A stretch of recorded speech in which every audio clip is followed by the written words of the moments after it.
Hi, everyone. Today I'm going to be talking further about low-cost monitoring and evaluation systems. And while Natalie focused more on the platforms, I'd like to discuss a little bit further on the people and the processes that we use as part of the M&D system. I'm Dana Loll. I'm currently a Research and Evaluation Officer at CCP, but formerly I was the M&D advisor for the Malawi One Community Program that you'll hear about a little bit further. So just quickly to give us an overview of the session. So first talking about, is low cost really the goal, the context, so going a little bit further into Malawi One Community, and then talking about the processes and the people and what are some things that we found that were helpful for reducing some of the cost.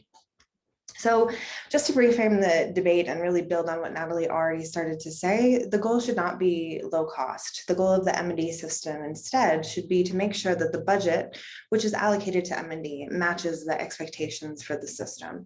So if we have a very large project that has a lot of reporting indicators and expectations and a lot of detail and nuance that's expected, we're going to need to have a larger budget. We can't just cut the budget tremendously. We need to make sure that we're adequately resourced to achieve the things that we need to do. The goal is also to collect accurate, complete, consistent, timely, and valid data associated with the various indicators that you're reporting on. And the goal is also to have key data to guide the program implementation and to make program improvements where necessary. So just to go a little bit further into the challenges of just simply talking about it as low cost, from the people perspective, you want to make sure that you have an adequate number of M&D staff members at various levels. So they often have a distinct skill set from program implementation people. They should be independent and unbiased so that they're able to catch and address errors. And we need to really adequately budget for them to make sure that they're able to perform all of the functions that we need them to perform. So that includes the data collection, data entry, data quality checking, and data analysis. And also to make sure that these people have the qualifications and the experience that we need. On the platform side, there are a lot of low-cost platforms that can be developed without a contracted developer. And so as Natalie mentioned, these include things like Open Data Kit, ComCare, DHIS2, or even going into Excel for a lot of programs that have a very small budget.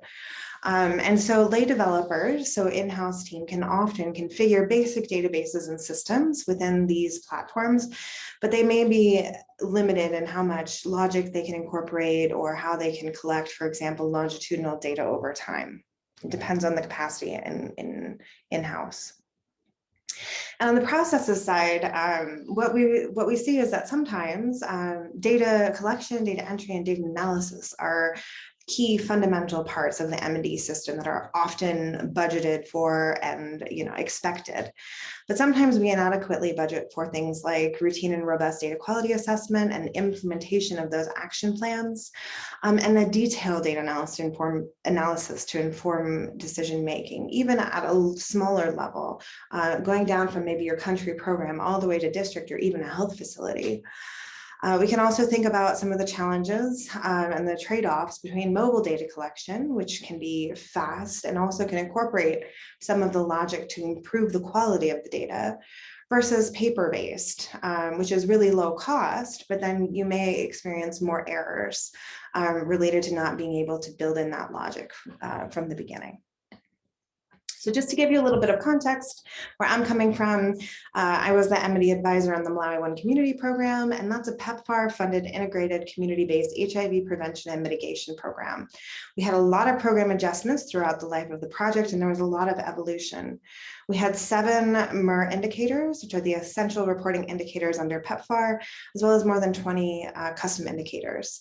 And we reached an annual cohort of about 112,000 OBC, and also provided HIV testing services to more than 200,000 people, and reached 125,000 adolescent girls and young women in DREAM's HIV prevention programming over the life of the program. So this was a very large community-based program. And so we used open source software. So we used our in-house capacity to develop the M&D system. This included ComCare for longitudinal tracking, especially among our adolescent girls, as well as Open Data Kit for the more cross-sectional tracking. So how many people did we test this quarter? So the benefits of this were that there were a lot of programmatic adjustments, as I've already mentioned, and it allowed the system to really be flexible. We had an in-house team that was able to quickly adapt to some of the changes that were coming in the system. And as we were developing these tools, these electronic tools, we could quickly identify challenges on the ground and adjust tools in real time as we were identifying them. Some of the challenges were that the more complex logic and some of the structural pieces was difficult to include. We're not professional software developers. And so members of the M&D team, they had other training, but sometimes had this limited development experience. And it also took our staff time away from other activities. So whereas we might want to be out supervising on the ground, we had a lot of programming work that was also happening in the office. And so that's another kind of trade-off of open source software that we should think about. But some of our tools, for example, included smart screening tools for the identification of girls. So we would say these are the characteristics that would qualify somebody for participation in this intervention. And then we would program that into an online tool through Open Data Kit. And it would actually, the tool would tell us if this girl was eligible or not. We also used aggregate reporting forms for HIV testing services, self-testing, distribution of condoms, small group activities, and other such interventions.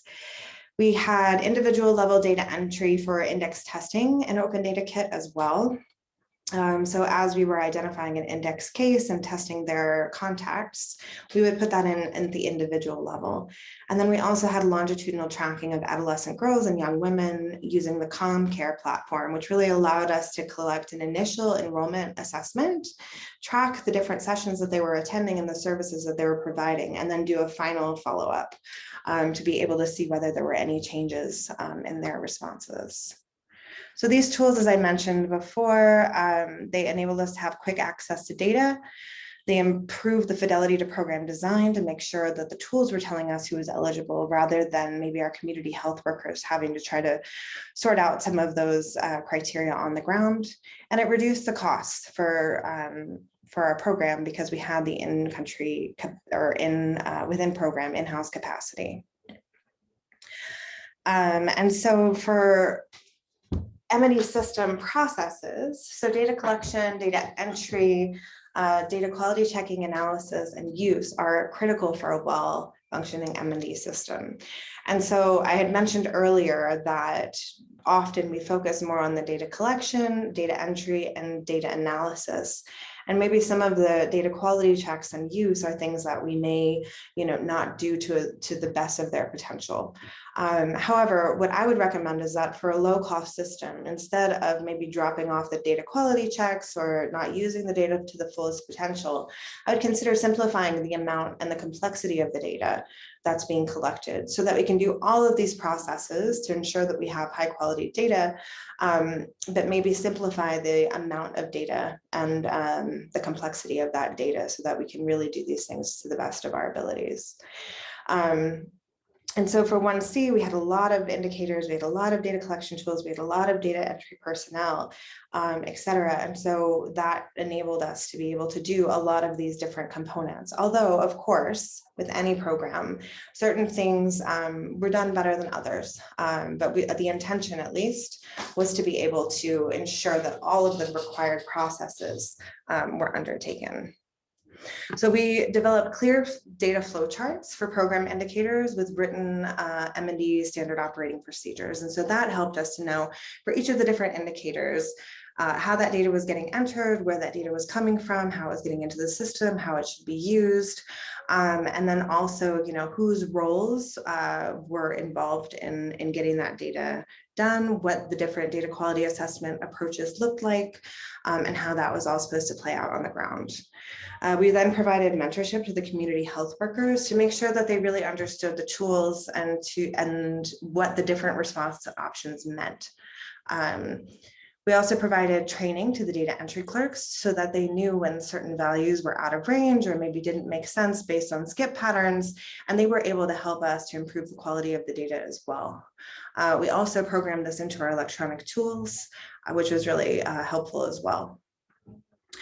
Then we had the analysis of the data that was entered into the system to identify and address errors as the data was being entered. Of course, our routine data quality assessment, and then data analysis and use even at the district level. So as a program, we had 7 different districts that we worked in. Each of them had an M&D team, and the M&D team was able to analyze their data and use it even at the site level, at the health facility catchment area level. And so in terms of some of the lessons that we learned, that we wanted to make sure that all of our data met the characteristics of high quality data. And so we needed to really undertake all of the processes. We couldn't use shortcuts or highlight certain processes to the exclusion of others. And so again, as I had mentioned, we really want to advocate for simplifying the tools, the number of indicators, so that the processes are maintained for all of the indicators, but maybe we're reducing the number of indicators that we're reporting on. I also wanted to touch on the people component of the M&D system. So our team had a large M&D team. We had, I think, 12 M&D officers as well as M&D assistants on the ground. And so we had pretty high levels of capacity for programming, both at our headquarters office as well as in the field. But even though we had these relatively high levels of capacity, we wanted to really expand that to make sure that our system wasn't contingent on the knowledge of just one person who knew how to program ODK. So we wanted more people to be able to program the system and adjust the data collection tools, address any of the glitches on the ground, or really be able to flag things that weren't working, and also to have transferable skills following the end of the program. So we held quarterly M&D review meetings and capacity strengthening meetings. So at these meetings, they included a review of data collection tools, data quality improvement, reporting processes, and planned improvements. So what didn't go well in terms of reporting for the previous quarter, and what lessons can we take into the subsequent quarter so that we're able to do this better? And then finally, we also had skills building sessions. So our skills building sessions also really focused on key skills that people would need. So for example, we had a lot of skills building sessions on Stata, so that all of the members of our team were able to analyze program data in Stata statistical package, and also open source platform programming. So we trained everybody in how they could program in ODK, how to make a simple form. Some people were able to do the more complex logic and skip patterns, and others weren't, but at least everybody had a basic understanding of how to do this, and an ability to program simple forms. And these sessions were led by their peers. So we built upon the strengths within the team. So if one person was really great at Stata, we said, hey, come highlight your Stata knowledge. If somebody else was really good in programming in ODK, we also had that person come and share. And then also, of course, myself and then our headquarters supporters, they would come out and also share additional skills with the team, even sometimes talking about Excel, how to do certain calculations, et cetera, so that we really had a strong M&D team on the ground. And so we increased the number of individuals who could program our data collection tools and who could conduct in-depth analysis of the data. So the system wasn't really reliant on any one person. We had multiple people who could do these things. And that really helped us as the program was coming to an end and people were finding other work. So we still had people who could jump in and run these things. We also had increased data use by the district teams, even looking at site level data to be able to improve the quality of the program. And it kept costs low. We didn't have to hire consultants to develop these programs or refine them. We were able to do this in-house. So I think in summary, just a few takeaway messages from the One Community program is that I think first, the goal for low-cost M&E systems should be to ensure that the M&E system matches the funding levels, the expectations, and the requirements for program improvement. So what data do we absolutely need to be able to meet these objectives? And then let's develop the most robust system that we can to do so, while keeping in mind the costs and where we might have to experience some trade-offs.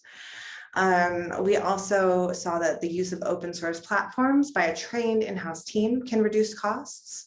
that processes that support data quality and data use are really not optional. So where necessary, we should simplify our tools, our expectations, the complexity of the data so that we're able to maintain all of the processes to provide the best quality data that we can. And we also saw that provision of capacity development opportunities are essential to ensure that the system is not reliant on one person and that there's multiple people who can jump in and help out where needed. So this comes to the end of my presentation. I thank you so much for your attention. I hope that some of this was helpful as you continue to think through and grapple with low-cost M&E systems. Thank you so much.